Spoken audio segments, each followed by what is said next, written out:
Hello dear student, welcome to J K career institute. Charge का हम next part पढ़ेंगे। Previous lecture में हमने चार्ज के बारे में पढ़ा था और इलेक्ट्रोस्टैटिक का बेसिक इंट्रोडक्शन देखा था। ठीक है, आज के लेक्चर में हम चार्ज के आगे कंटिन्यू करने वाले हैं। चार्ज ही आज भी पढ़ेंगे और आज के लेक्चर में पूरी तरह चार्ज कंप्लीट हो जाएगा। ठीक है, चार्ज पे बेस्ड जो अच्छे क्वेश्चंस होते हैं उनको भी हम आज करेंगे। ठीक है, तो चलिए लेक्चर अपना शुरू करते हैं। तो देखिए, सबसे पहले एक पॉइंट आपको लिखना पड़ेगा। तो ये पॉइंट आप लिखिए charge is invariant, charge is invariant, charge is invariant, charge is invariant of speed but mass changes with speed, but mass changes with speed। देखिए, हमसे ये बोल रहा है कि जो चार्ज होता है वो कभी वेरी नहीं करता है। अगर किसी चार्ज को आप किसी भी स्पीड से फेंक रहे हैं, थ्रो कर रहे हैं, तो वहाँ पे चार्ज में कोई वेरिएशन नहीं आता है, लेकिन मास में वेरिएशन आता है। ठीक है, अब यहाँ पे हम ये भी देखेंगे कि जो मास होता है वो स्पीड के साथ घटता है या बढ़ता है। ठीक है, इसके बारे में भी हम देखने वाले हैं। तो देखिए, अब हम बात कर रहे हैं कि अगर कोई चार्ज है उसको किसी v वेलोसिटी से हम थ्रो कर रहे हैं। ठीक है, कोई चार्ज है उसको हम v वेलोसिटी से थ्रो कर रहे हैं, इसको हमने v वेलोसिटी प्रोवाइड कर दिया। अब हमें देखना है कि जो चार्ज है उसका मास क्या होगा। तो हम मान लेते हैं कि ये जो चार्ज था, इस चार्ज का शुरुआती मास है m0। तो हम बोलेंगे ये है इनिशियल मास, या बोलेंगे इसको रेस्ट मास। ये क्या है? Rest mass. लेकिन जब हम इसको किसी वेलोसिटी से थ्रो कर रहे हैं तो फिर मास क्या होगा वो देखना है। तो हम मान ले रहे हैं कि वो मास होगा m। तो ये आता है m is equals to m0 upon root में 1 minus v square upon c square, ये आता है। ठीक है, ये फॉर्मूला होता है। इस फॉर्मूले को आपको ध्यान भी रखना है। ये एक इम्पोर्टेंट फार्मूला है। कभी भी आपसे पूछ सकता है कि अगर किसी चार्ज को हम v वेलोसिटी से फेंकें, थ्रो करें, तो बताइए उसके मास में कितना वेरिएशन होगा। ठीक है, ये हमसे पूछ सकता है। तो हमने देखा कि ये m क्या था, m0, इसका इनिशियल मास या रेस्ट मास, इसको रेस्ट मास बोल सकते हैं। यहाँ पे जो c होता है ये होता है speed of light, speed of light ये होता है। और स्पीड ऑफ लाइट की वैल्यू कितनी होती है? 3 × 10⁸ मीटर पर सेकेंड। ठीक है, तो इसको कॉपी करिए आप। चलिए, इसके बाद देखिए, हमने प्रीवियस लेक्चर में देखा था कि अगर कोई चार्ज हो तो वो हमेशा इंटीग्रल फॉर्म में ही होता है। मतलब अगर किसी बॉडी को चार्ज करना हो तो इंटीग्रल फॉर्म में ही उसको हम चार्ज कर सकते हैं। ठीक है, तो वहाँ पे हमने देखा था Q इज इक्वल्स टू होता था प्लस माइनस NE के बराबर। तो ये हमारा फॉर्मूला होता था। ठीक है, यहाँ पे E तो इलेक्ट्रॉन होता था और इलेक्ट्रॉन का चार्ज कितना होता है? 1.6 × 10⁻19 कूलाम के बराबर। यहाँ पे N क्या होता था? Number of charge, number of charge, या हम बोल सकते हैं नंबर ऑफ इलेक्ट्रॉन या नंबर ऑफ प्रोटॉन। ठीक है, तो अगर n इलेक्ट्रॉन प्रेजेंट हो तो हम बोलते हैं कि चार्ज कितना होगा? Q कूलाम के बराबर होगा। ठीक है, अब समझिए, एक क्वेश्चन लिखिए यहाँ पे। अब क्वेश्चन में हम देखते हैं कि इसका सॉल्यूशन क्या होगा। तो क्वेश्चन हमारा है, उसको लिखिए। दिया गया है कि find number of electron in, find number of electron in 20 microcoulomb charge, in 20 microcoulomb charge. ये हमसे बोल रहा है कि नंबर ऑफ इलेक्ट्रॉन बताइए। नंबर ऑफ इलेक्ट्रॉन का मतलब n की वैल्यू बतानी है। ठीक है, तो अभी हमने देखा था Q इज इक्वल्स टू होता है NE के बराबर। ठीक है, तो Q की वैल्यू हमें पता है। Q की वैल्यू कितनी है? 20 माइक्रोकूलाम ये है। ठीक है, तो 20 माइक्रोकूलाम है तो Q के प्लेस पे हम पुट कर दें 20। अब माइक्रोकूलाम को कूलाम में कन्वर्ट करते हैं तो हमें 10 की पावर -6 से मल्टीप्लाई करना पड़ता है। ठीक है, is equals to n, electron के ऊपर चार्ज होता है 1.6 इंटू 10⁻⁻19 कूलम। ठीक है, हमें n की वैल्यू बतानी है, तो n इज इक्वल्स टू आ जाएगा 20 इंटू 10⁻⁻6 अपॉन 1.6 इंटू 10⁻⁻19 कूलम। तो यही कूलम नहीं, यही आएगा नंबर ऑफ इलेक्ट्रॉन्स, मतलब इतने चार्ज प्रेजेंट होंगे 20 माइक्रोकूलम में। ठीक है, इसे आप सॉल्व कर लीजिएगा, ये आपसे आ जाएगा। ठीक है, तो ये भी हमारा क्वेश्चन हो गया। ये काफ़ी बेसिक क्वेश्चन है, ऐसे ही क्वेश्चन हमारे को आते हैं करने को। चलिए अब एक इम्पोर्टेंट पॉइंट, या फिर आप लिख लीजिए STD, एक स्टैंडर्ड पॉइंट, इस पॉइंट के बारे में हम थोड़ी बातें करेंगे। लिखिए आप स्टैंडर्ड पॉइंट में, इफ़ स्फेयर्स आर आइडेंटिकल, ये काफ़ी इंपॉर्टेंट पॉइंट है, इस पे बेस्ड भी अच्छे अच्छे क्वेश्चन हमें करने को मिलते हैं। ठीक है, if spheres are identical then charge is distributed, if spheres are identical then charge is distributed equally, charge is distributed equally, but if not identical, if not identical then charge is divided, in ratio of their radii, then charge is divided in ratio of their radii। ठीक है, बात समझ में आ गई। तो ये एक important point था। इसमें अब आप लिखिए, एक आप हैच बना के लिखिए। अब हमारा थोड़ा इस पे बेस्ड क्वेश्चन होगा, या इसको हम थ्योरी बोल सकते हैं। हैच बना के इसमें लिखिए ए, या A is first touches with C. आप पहले क्वेश्चन लीजिए, समझा रहे हैं। ठीक है, A is first touches with C then with B, A is first touches with C and then B, then with B, then find final charges, ठीक है, ये हमारे को क्वेश्चन दिया गया है। अच्छा, क्वेश्चन क्या है अब वो आप देख लीजिए। हम इसको थ्योरी भी समझ सकते हैं और क्वेश्चन भी समझ सकते हैं। जैसे एक बॉडी ये थी, दूसरी बॉडी ये है, तीसरी बॉडी ये है। आप ये समझिए, मान लेते हैं ए था, ये बी था और ये सी था। इसके ऊपर चार्ज क्या क्या दिए गए हैं, इसके ऊपर +10 कूलम चार्ज दिया गया है, इसके ऊपर -6 कूलम चार्ज दिया गया है, और यहाँ पे चार्ज है 0 कूलम। ठीक है, अब हमसे ये पूछ रहा है कि टच करने के बाद, तीनों को आपस में टच कराने के बाद फाइनल चार्ज क्या होगा, किस बॉडी के ऊपर कितना चार्ज होगा, ये हमें बताना है। ठीक है, आप वे समझिएगा किस तरीके से इन क्वेश्चंस को किया जा रहा है, वो समझिए। देखिए, पहले बोल रहा है कि ए और सी को टच कराया जाता है, ए और सी पहले टच करते हैं। तो देखिए, ए और सी जब पहले टच करेंगे, ये ए है और ये सी है, इसके ऊपर जो चार्ज है +10 कूलम है, इसके ऊपर 0 कूलम है। ये दोनों, ये तीनों के तीनों जो स्फेयर हैं ये आइडेंटिकल है। ठीक है, ये है आइडेंटिकल, आप ऐसे समझिए, आइडेंटिकल ये है।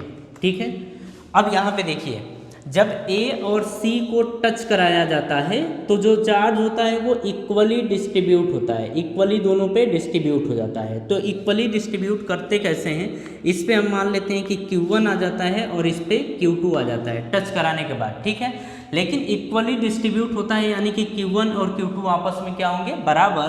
तो देखते हैं कि Q1 इज इक्वल्स टू होगा Q2, और ये क्या होगा 10 + 0/2, मतलब ये और ये आपस में जोड़ के 2 बॉडीज है, इसलिए 2 से अपन डिवाइड कर देते हैं। तो देखिए क्या आ जाता है, +5 कूलम आ जाता है, +5 कूलम चार्ज आ जाता है। यानी कि टच कराने के बाद इस बॉडी के ऊपर आता है +5 कूलम चार्ज, और इस बॉडी के ऊपर भी आता है +5 कूलम चार्ज। ये मेरी बात समझ गए। इसके बाद क्या बोल रहा है कि ए को फिर बी से टच कराया जाता है, मतलब ए और सी दोनों आपस में टच हुए, इनके ऊपर ये चार्जेज आ गए 5 कूलम 5 कूलम। अब ए को सी से टच कराया जाता है, तो समझिएगा ये ए रहा और ये सी रही। ठीक है, अब ए और सी, ए के ऊपर +5 कूलम चार्ज इस टाइम है और इसके ऊपर -6 कूलम चार्ज है, ठीक है। अब पूछ रहा है कि टच कराने के बाद इसके ऊपर और इसके ऊपर चार्ज कितने होंगे, ठीक है। इसको हम मान लेते हैं कि टच कराने के बाद इसके ऊपर Q3 चार्ज आ जाता है और इसके ऊपर चार्ज आ जाता है Q4।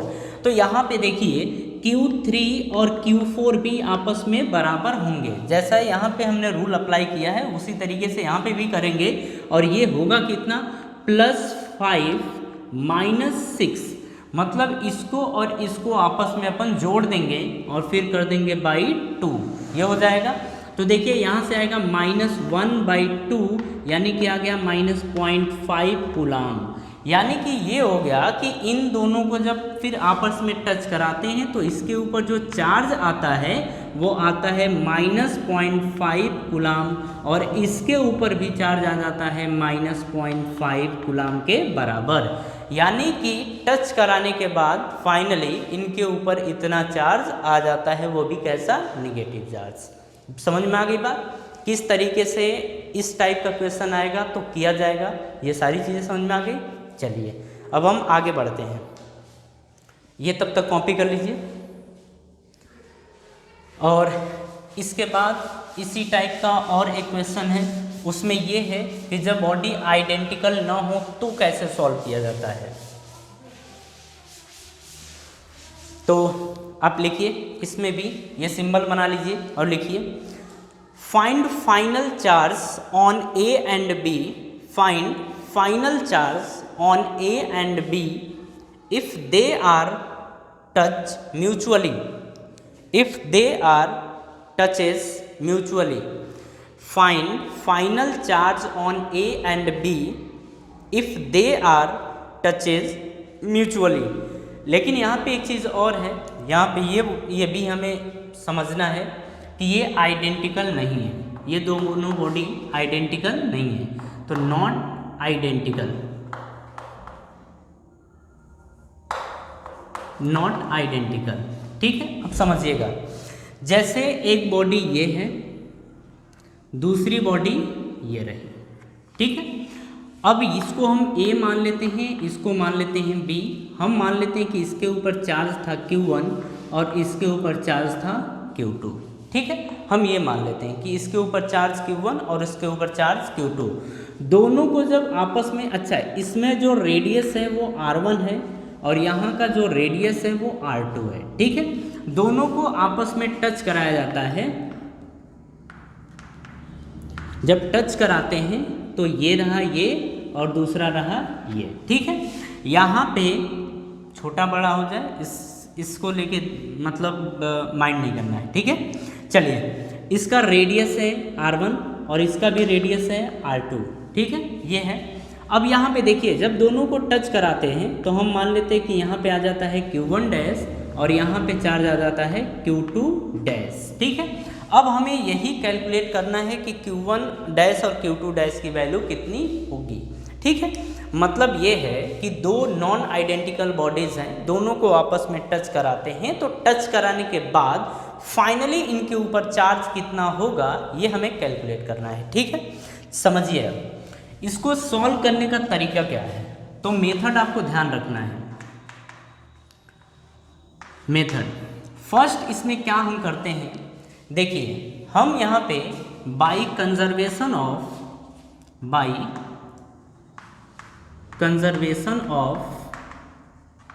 चार्ज या बाई चार्ज कंजर्वेशन, या हम लिख सकते हैं by charge conservation. Charge conservation के हिसाब से क्या होता है कि इन दोनों का जो सम होगा, मतलब Q1 + Q2, वो इन दोनों के सम के बराबर होगा। क्योंकि ऐसा कभी नहीं होगा कि इन दोनों को मिला के 10 आए तो इन दोनों को मिला के 12 या 9 आए, ऐसा नहीं होता है। अगर इसके ऊपर चार्ज और इसके ऊपर चार्ज दोनों को जोड़ेंगे, जितना अमाउंट आएगा उतना ही अमाउंट इनको भी जोड़ने के बाद आएगा या आना चाहिए, ठीक है। तो यही होता है चार्ज कंजर्वेशन। तो चार्ज कंजर्वेशन के हिसाब से हम क्या बोलेंगे कि जो Q1 है और Q2, इनका सम जो होगा वो Q1 डैश और Q2 डैश के सम के बराबर होगा, ठीक है। तो ये हम मान लेंगे फर्स्ट इक्वेशन और यही तरीका होगा। सेकेंड अब हम बात करते हैं, देखिए अननोन दो हैं तो हमें दो इक्वेशन भी चाहिए होती है, तो दूसरा हम लिखेंगे और दूसरा हम ये समझते हैं कि दोनों के ऊपर होता क्या है। तो देखिए इनके ऊपर जो पोटेंशियल होता है, दोनों का जो पोटेंशियल होता है वो सेम होता है। आपके लिए एक आप ये समझिए कि एक नई चीज़ आपके सामने आ रही है कि पोटेंशियल क्या है, लेकिन कोई नहीं, हम इसको बाद में सीखेंगे, लेकिन अभी समझते हैं इस क्वेश्चन को सॉल्व करने के लिए, अभी समझते हैं कि पोटेंशियल है क्या, ठीक है। और हम मान लेते हैं कि पोटेंशियल कोई चीज़ होगा, लेकिन हम ये समझेंगे कि दोनों बॉडीज़ के ऊपर पोटेंशियल की वैल्यू क्या होगी, इक्वल। तो हम बोलेंगे कि यहाँ पे दोनों बॉडीज़ के ऊपर पोटेंशियल होगा, पोटेंशियल सेम होगा, ठीक है। पोटेंशियल कैसा होगा, सेम। तो सेम पोटेंशियल होगा, और पोटेंशियल का देखिए डिनोट किया जाता है पोटेंशियल को V से, और V इज इक्वल टू होता है KQ/R, ये होता है KQ/R। तो पोटेंशियल का ये फॉर्मूला होता है, ठीक है। अब यहाँ पे समझिए, हम बोल रहे हैं कि इसके ऊपर मान लेते हैं कि पोटेंशियल V1 था और इसके ऊपर पोटेंशियल V2 था, ठीक है, हम ऐसा मान लेते हैं अभी। तो देखिए यहाँ पे पोटेंशियल दोनों का सेम होता है, मतलब V1 और V2 आपस में क्या होते हैं, बराबर, ठीक है। अब यहाँ पे देखिए V1 की वैल्यू अगर यहाँ से निकालें तो क्या आएगा, तो V1 इज इक्वल टू आ जाएगा K, ये कांस्टेंट होता है, ठीक है, कूलॉम कांस्टेंट बोला जाता है। K चार्ज कितना इसके ऊपर है, Q1 डैश, ठीक है, अपॉन रेडियस इसका कितना है, R1 के बराबर। तो V1 इज इक्वल टू आ जाएगा K Q1 dash by R1। इसी तरीके से हम बात करेंगे V2 की, तो V2 इज इक्वल टू आता है K, यहाँ पे चार्ज है Q2 डैश अपॉन R2, ये आ जाएगा। तो K Q2 dash by R2, और ये दोनों आपस में होते हैं बराबर, ठीक है। तो हम यहाँ पे लिखेंगे K Q1 dash upon R1 dash is equal to K Q2 dash upon R2 dash, ये होता है। यहाँ से देखिए K से K कैंसिल हो गया, ठीक है। अब देखिए R1 और R2 में दोनों में हम रिलेशन देखेंगे, ठीक है। तो इसको आप भेज दीजिए, इसको यहाँ भेज दीजिए, इसको यहाँ और इसको यहाँ भेजिए, तो हम इसको लिख सकते हैं Q1 dash upon R1 is equal to Q1 dash upon Q2 dash is equal to R1 upon R2, हम ये लिख सकते हैं। देखिए ये यहाँ चला जाएगा और ये यहाँ आ जाएगा, तो Q1 dash upon Q2 dash ये बनेगा, ये यहाँ जाएगा तो R1 dash upon R1 upon R2 आ जाएगा, ठीक है। तो यहाँ पे देखिए होता क्या है कि जब आइडेंटिकल बॉडीज ना हो तो पहले तो लगाते हैं चार्ज कंजर्वेशन, और दूसरा हम समझते हैं पोटेंशियल इन दोनों का क्या होगा, सेम। जब पोटेंशियल सेम होगा तो पोटेंशियल का फॉर्मूला होता है KQ/R। R यहाँ पे रेडियस, Q क्या है चार्ज, और K क्या है कूलॉम कांस्टेंट, ठीक है। ये जब अप्लाई करेंगे तो Q1 dash upon Q2 dash is equal to R1 upon R2 आएगा, ठीक है। तो इनके ऊपर जो चार्ज डिस्ट्रीब्यूट होता है वो रेडियस के रेशियो में डिस्ट्रीब्यूट होता है। तो वही चीज़ हमने ऊपर लिखा था कि अगर आइडेंटिकल बॉडीज ना हो then charge is divided in ratio of their radii. तो इनका जो चार्ज होता है वो रेडियस के रेशियो में ही डिवाइड होता है। बात समझ में आ गई, कॉपी कर लीजिए।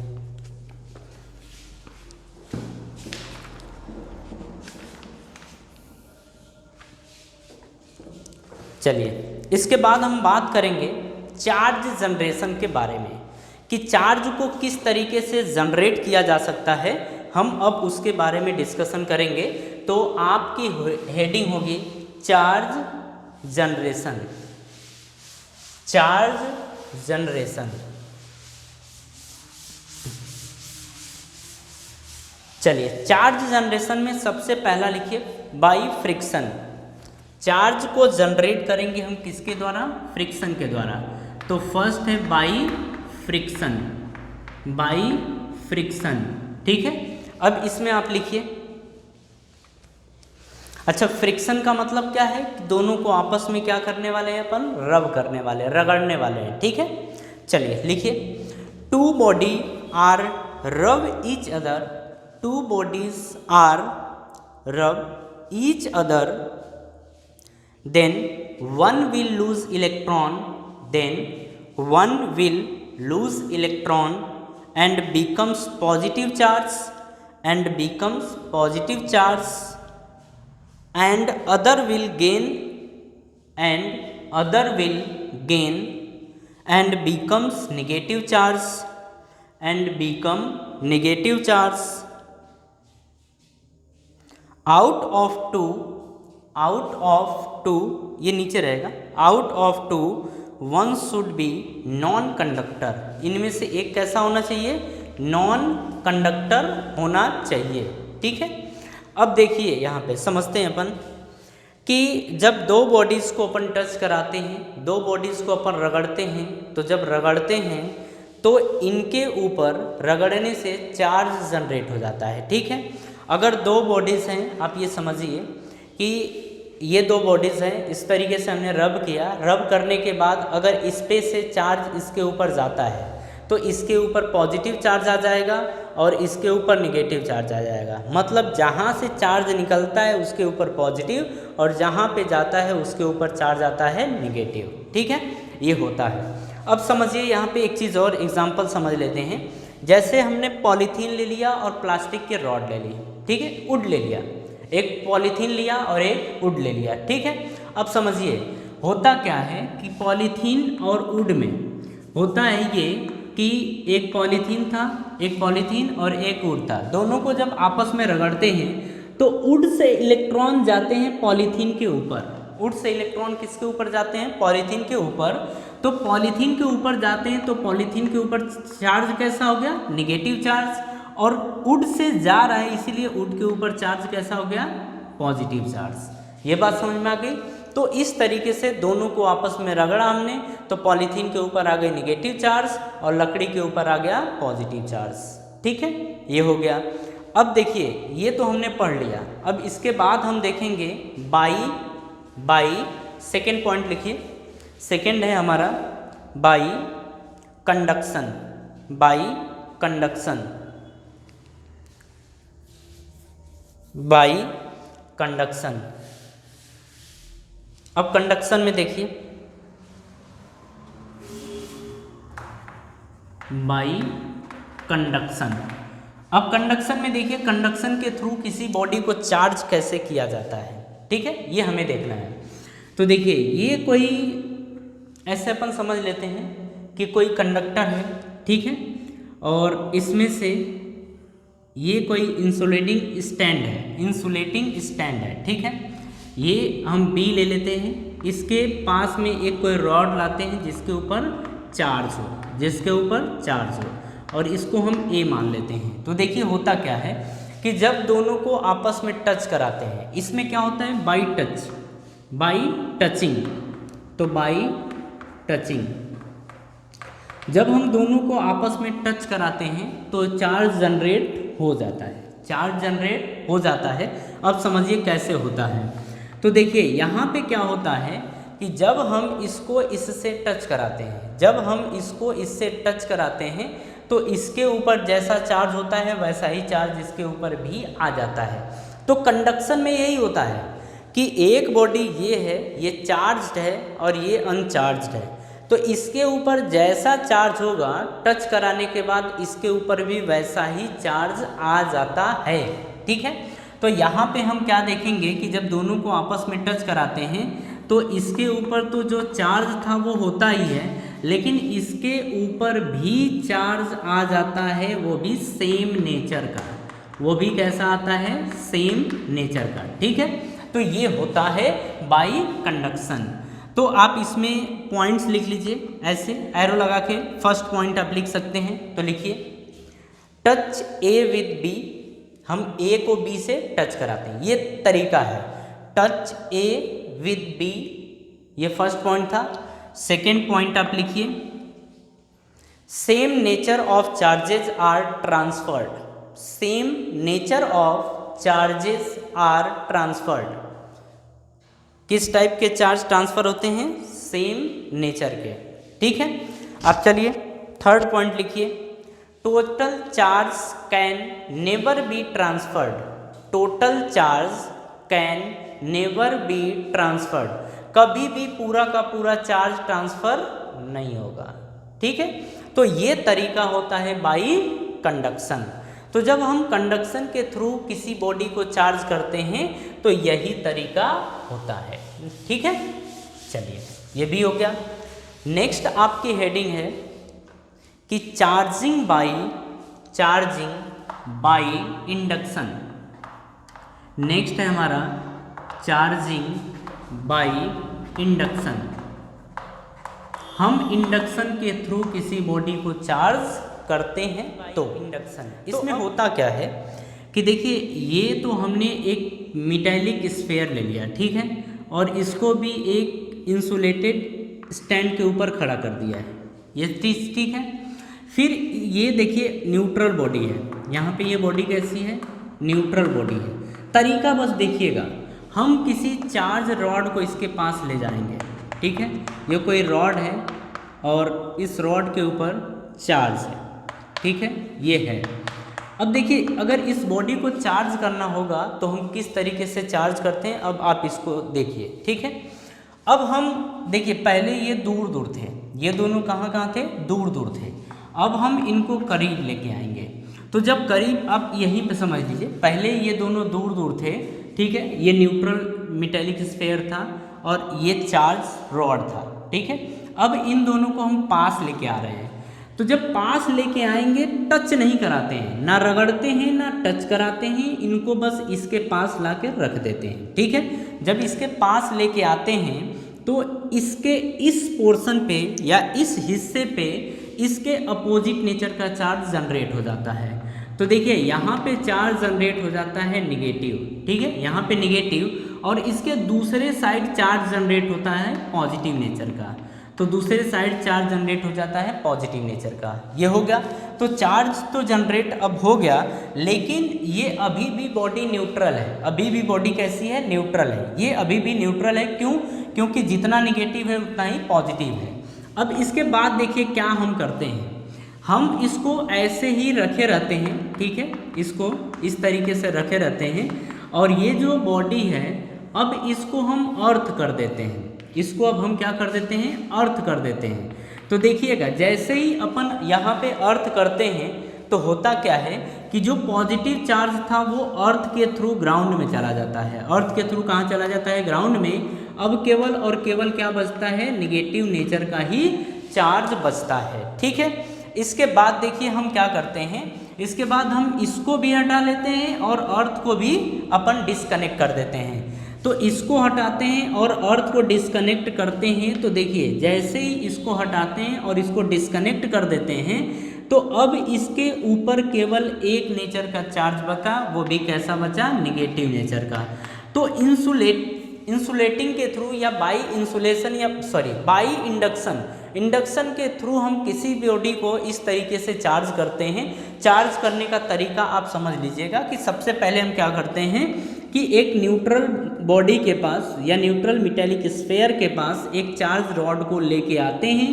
तो जब इसके पास लेके आते हैं तो ये इंडक्शन के थ्रू इस साइड में निगेटिव चार्ज और इस साइड में पॉजिटिव चार्ज जनरेट हो जाता है। इसके बाद क्या करते हैं कि इसको ग्राउंड से अर्थ कर देते हैं, और ग्राउंड से जैसे ही अपन अर्थ करते हैं तो पॉजिटिव नेचर का जो भी चार्ज होता है वो ग्राउंड में चला जाता है। बात समझ में आई? उसके बाद हम क्या करते हैं, रॉड को भी हटा लेते हैं और अर्थ को भी डिस्कनेक्ट कर देते हैं।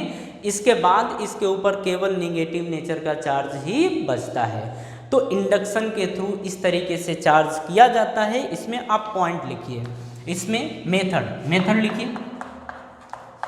ये तो अभी आपने समझा, लेकिन मेथड लिखिए, फर्स्ट लिखिए। इसमें हम लिखेंगे a positively charge rod is brought, a positively charged rod is brought near a neutral metal sphere, near a neutral metal sphere and polarizing it, second point लिखिए, the sphere is grounded allowing, allow होता है ना, उसमें ING जोड़ देना, ठीक है, allow electrons to be attracted from the earth, electrons to be attracted from the earth। ठीक है, सेकेंड पॉइंट हो गया। इसके बाद थर्ड पॉइंट लिखिए, the ground connection is broken. हम इसके बाद क्या करते हैं, ग्राउंड कनेक्शन को हम हटा देते हैं, ठीक है, ब्रेक कर देते हैं। नेक्स्ट पॉइंट लिखिए, the positive rod is remove, the positive rod is removed leaving the sphere with an induced negative charge। The positive rod is removed leaving the sphere with an induced negative charge। ठीक है, इस तरीके से body को charge किया जाता है। तो आप ये चीज समझ गए, बिल्कुल।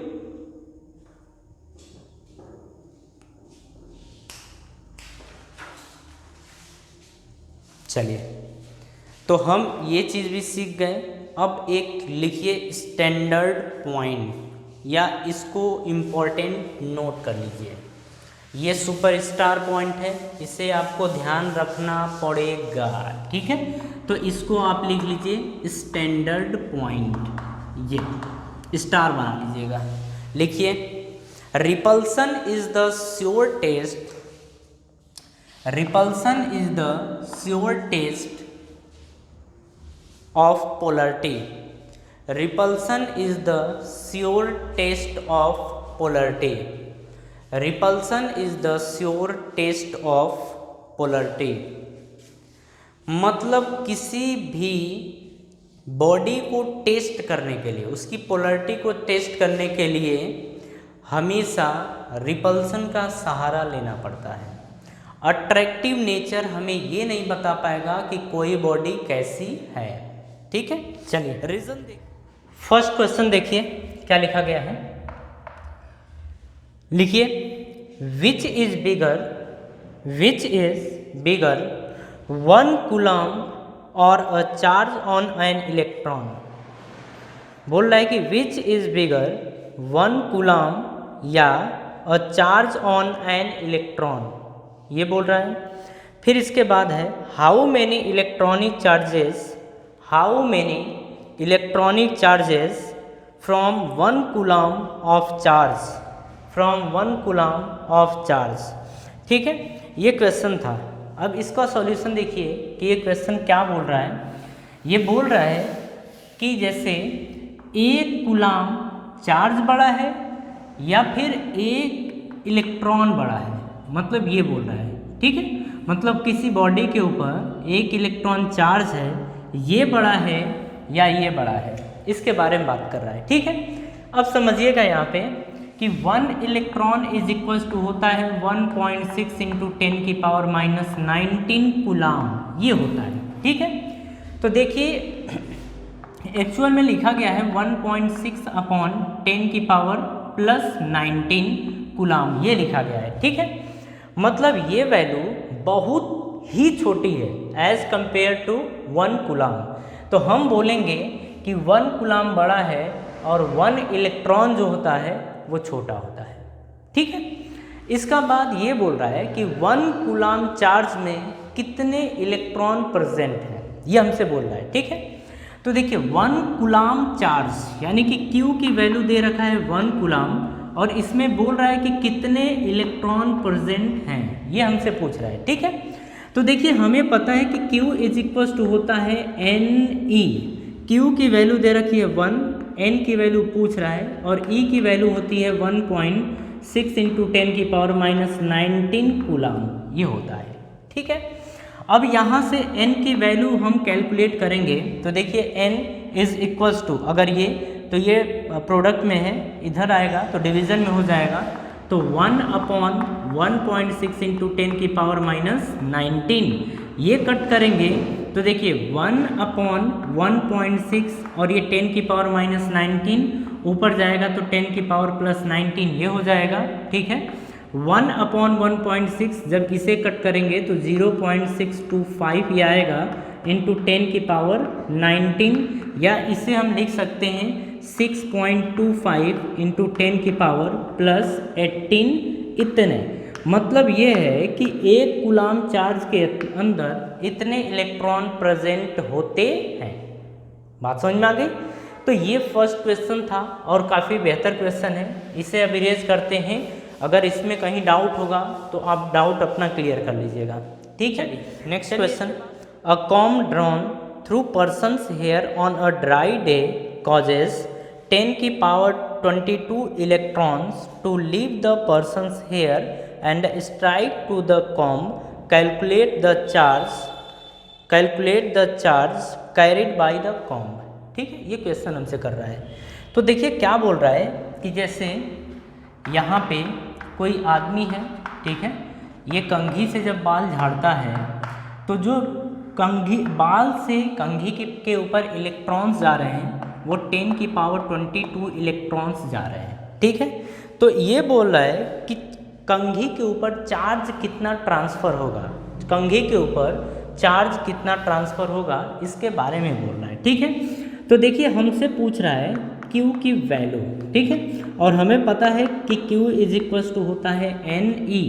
यहाँ पे N की वैल्यू दे रखा है 10 की पावर 22 और E की वैल्यू होती है 1.6 इंटू 10 की पावर -19 कूलाम, ठीक है।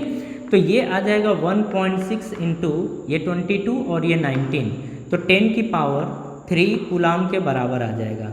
मतलब Q की वैल्यू आ जाएगी 1.6 इंटू 10 की पावर 3 कूलाम। ये समझ में आ गया? क्वेश्चन इजी है। चलिए ठीक है, नेक्स्ट क्वेश्चन की तरफ अपन मूव करते हैं। तो नेक्स्ट क्वेश्चन देखिए, पहले इसको इरेज कर लेते हैं फिर नेक्स्ट क्वेश्चन करते हैं। चलिए नेक्स्ट क्वेश्चन लिखा है कि if a body gives out 10 की पावर 9 इलेक्ट्रॉन्स एवरी सेकेंड, बोल रहा है कि हर सेकेंड 10 की पावर 9 इलेक्ट्रॉन निकल रहे हैं, ठीक है, एक बॉडी से निकल रहा है ये। How much time is required to get a total charge of 1 coulomb from it. बोल रहा है कि टोटल टाइम बताइए कि 1 कूलाम चार्ज निकलने में कितना समय लगेगा, ठीक है। तो सबसे पहले समझिए ये कि हम बोल रहे हैं कि एवरी सेकेंड जो चार्ज निकल रहे हैं वो 10 की पावर 9, जो इलेक्ट्रॉन्स निकल रहे हैं वो 10 की पावर 9 इलेक्ट्रॉन निकल रहे हैं, ठीक है। इतने इलेक्ट्रॉन निकल रहे हैं पर सेकेंड, यानी कि n की वैल्यू है 10 की पावर 9, ठीक है। अब हम ये देखेंगे कि पर सेकेंड यानी एक सेकेंड में कितना चार्ज ट्रांसफ़र हो रहा है। तो Q इज इक्वल्स टू होता है NE, n की वैल्यू है 10 की पावर 9 और E की वैल्यू है 1.6 इंटू 10 की पावर -19। तो Q की वैल्यू आ जाएगी 1.6 इंटू 10 की पावर -10 कूलाम। यानी हम ये बोल रहे हैं कि हर सेकेंड इतने कूलाम चार्ज निकल रहा है, इतने कूलाम चार्ज हर सेकेंड निकल रहा है, ठीक है। अब ये बोल रहा है कि 1 कूलाम चार्ज निकलने में कितना समय लगेगा, ये पूछ रहा है, ठीक है।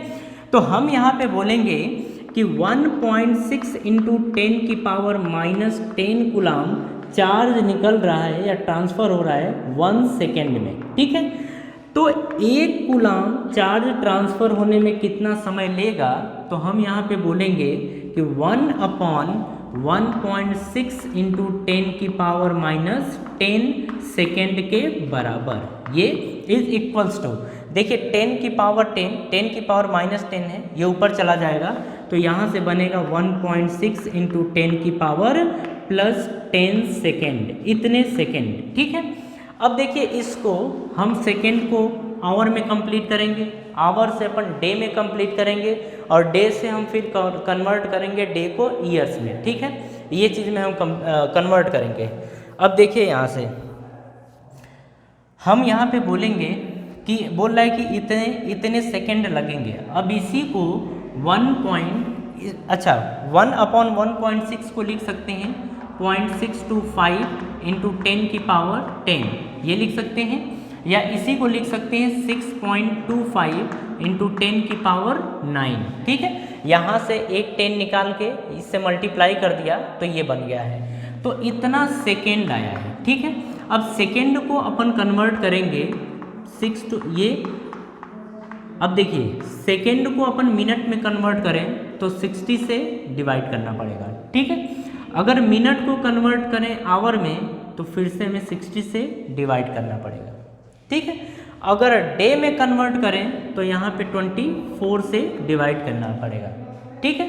अगर हम कन्वर्ट करें अब एक दिन में निकल के आया, अब हम अगर ईयर्स में कन्वर्ट करना चाहते हैं तो 365 से डिवाइड कर देंगे, तो इतने ईयर्स लगेंगे एक कूलाम चार्ज ट्रांसफ़र होने में, ठीक है।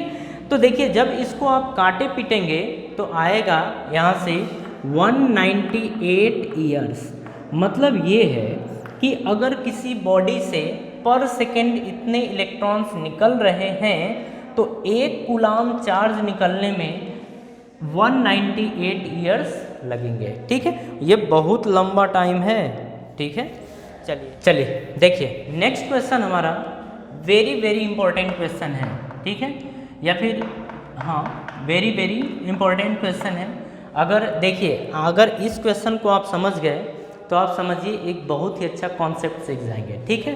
ये केमिस्ट्री का भी मिक्सअप होगा। तो क्वेश्चन है देखिए, how much positive and negative charge is there in a cup of water.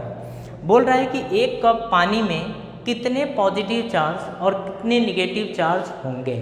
तो देखिए हम ऐसा मान लेंगे, अगर इस टाइप का क्वेश्चन आता है और पानी की मात्रा नहीं दे रखी है तो हम अपने तरफ से मान लेंगे कि जो कप है उसमें पानी जो है वो 250 ग्राम है, ठीक है, इतना पानी भरा पड़ा है, ठीक है।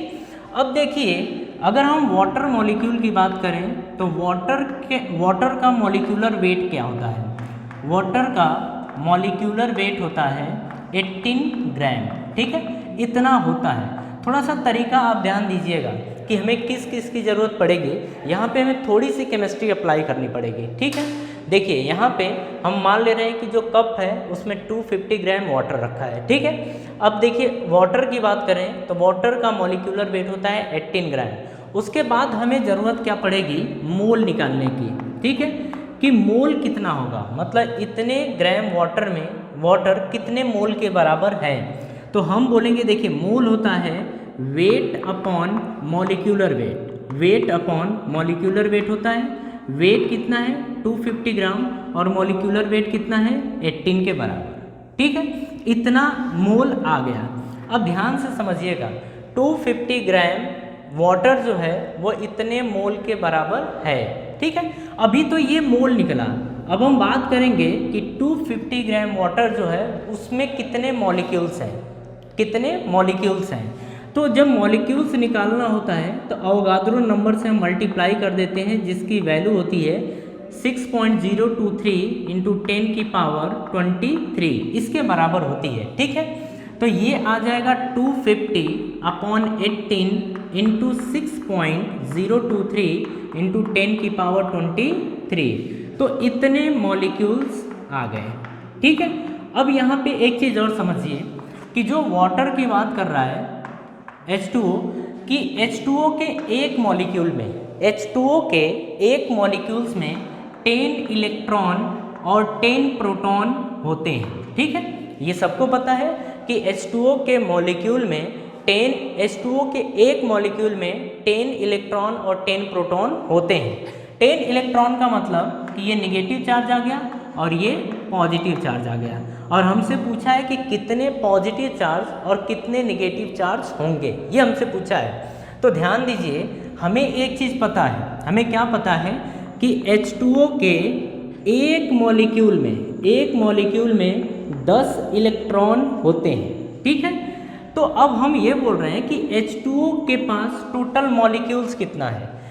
H2O के एक मॉलिक्यूल में कितने इलेक्ट्रॉन्स हैं, 10 इलेक्ट्रॉन्स हैं, ठीक है। अब हमें ये बताना है कि H2O के इतने मॉलिक्यूल्स में कितने इलेक्ट्रॉन्स होंगे।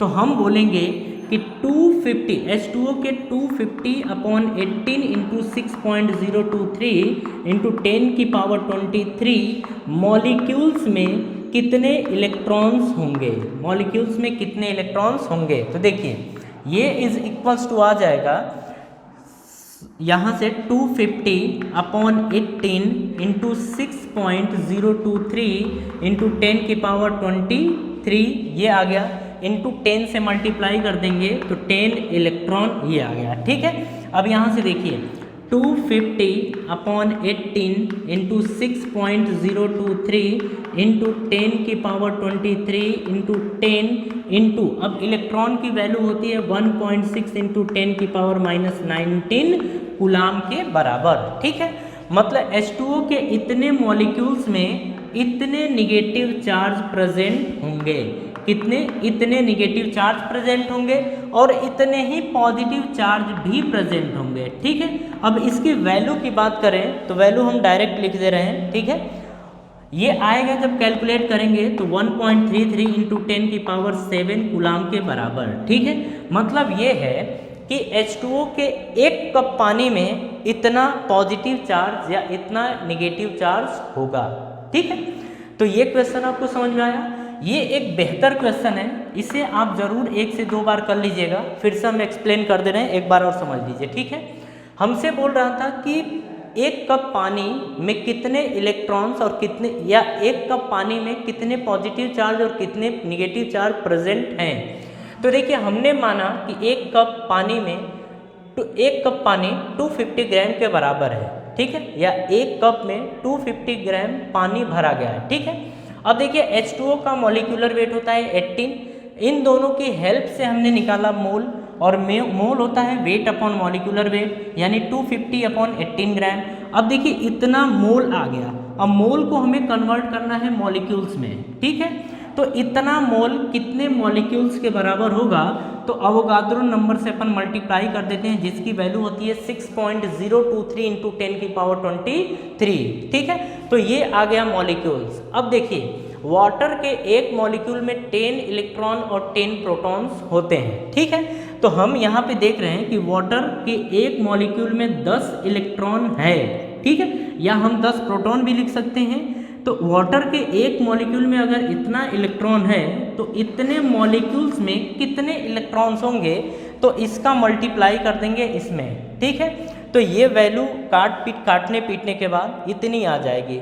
मतलब हम बोलेंगे कि वाटर 1 कप पानी में इतने पॉजिटिव चार्ज और इतने ही निगेटिव चार्ज प्रेजेंट हैं। ठीक है, तो ये हमारे कुछ बेहतर क्वेश्चन थे चार्ज पे बेस्ड, तो इन्हें आप अच्छे तरीके से कर लीजिएगा।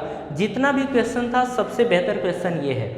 ठीक है, अब इसके बाद आपको PDF मिलेगी और कुछ होमवर्क रहेंगे, उन होमवर्क को आप कर लीजिएगा। अगर आपको कोई डाउट होगा तो आप डिस्कस ज़रूर कर लीजिएगा। ठीक है, तो अब मिलेंगे नेक्स्ट लेक्चर में नए पोर्शन के साथ। तो आज के लिए इतना ही और थैंक यू।